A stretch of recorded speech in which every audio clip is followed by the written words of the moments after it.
खुलुमबाय स्टुडियो आं रबिन बसुमतारी तामुलपुर जिल्ला बगाजुलि पानी टेंकिनि MBBS डिग्री उथ्रिसारनाय भुमित बसुमतारीखौ ओनसोलनि मेलेमजिबि सुबुंफोरा बरायदों। तामुलपुर जिल्ला बगाजुलि हालाम पानी टेंकिनि गणेश बसुमतारी आरो हेरेम्बा बसुमतारीनि फिसाज्ला भुमित बसुमतारीया ओनसोलनाङैनो गोग्गाथाव लाबोदों। बावैसो सान सिगां फोसावजानाय MBBS डिग्रीखौ तेजपुर मेडिकेल कलेजनिफ्राय उथ्रिसारनो हायो भुमित बसुमतारी बिथाङा। गावनि गोब्राब नाजानायनि गेजेरजों नीट आनजादाव उथ्रिसारनायनि उनाव तेजपुर मेडिकेल कलेजनिफ्राय MBBS डिग्रीखौ मोनफुंनो हाबाय भुमित बसुमतारी बिथाङा। गावनि बे गिदिर जाफुंसारनायाव थुलुंगाखां आरो मदद होनायनि थाखाय बिमा बिफाजों लोगोसे आंगोनि बिदाखौ साबायखर बावदों भुमित बसुमतारी बिथाङा। बिथांनि बे जाफुंसारनायनि लामायाव ओनसोलनि समाज सिबियारि मेलेमजिबि सुबुंफोर आरो बगाजुलि दालाय एबसुनि मावथिफोरा गोजोननायजों बिथांनो साबायखर बावदों। बिमा बिफाजों लोगोसेनो भुमित बसुमतारीखौ आर'नाइ आरो बिबार होनानै बरायदों आरो MBBS डिग्रीखौ मोनफुंनो हानानै फैबाय थानाय समाव जोंनि हारिनि सुबुंफोरखौ गोनांथि समाव मदद आरो थुलुंगा होलांबाय थागोन होननानै फोरमायथियो भुमित बसुमतारी बिथाङा।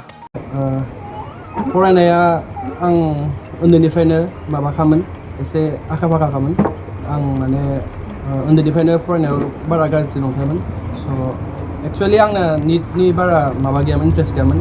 आंखौ आदाया बुंबाय नीटनि कचिं ला आफ्टार 12। स' बिनि उनाव आं कचिंखौ लानाय जाबाय। ओमफ्राय सिन्स इमान मोजां माने गाज्रि नङामोन फरायनायाव। स' बिदिनो फार्स्ट आटेम्पआवनो आंना क्लियार जाबाय। स'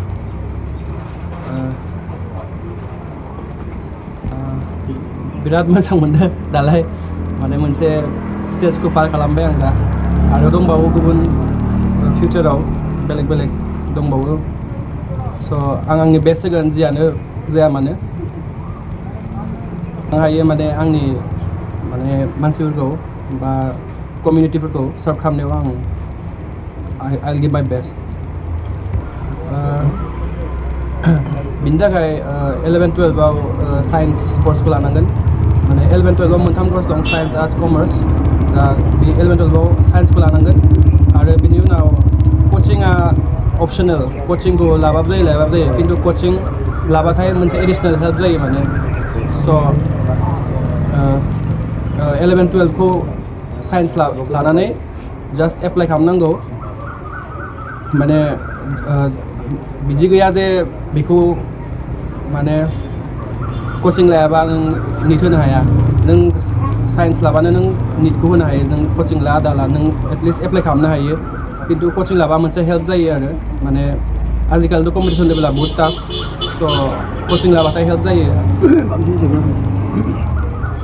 मोजां मोनदों आं बिदि एटलिस्ट सिनायजाबाय दा माने मोजां मोनदों आरो बहुत मोजां मोनदों। खुलुमबाय, आंनि मुङा भुमित बसुमतारी आरो आं बगाजुलि गामिनिफ्राय। आरो गिबियावनो आं आंनि जार्निखौ बुंनोसै।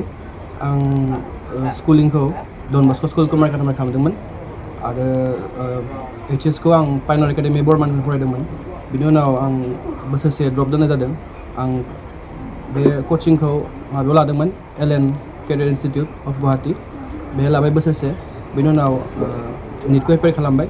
ओमफ्राय बिदिनो आंना माबायाव मेडिकेलाव एन्ट्रि जाबाय। ओमफ्राय आं दा डाक्टर भुमित बसुमतारी हिसाबै गसंना दं। स' आंनि जार्निनि थाखाय आं आंनि पेरेन्टस आरो आदा आरो आंनि फेमिलिखौनो ग्रेटफुल मानियो। आं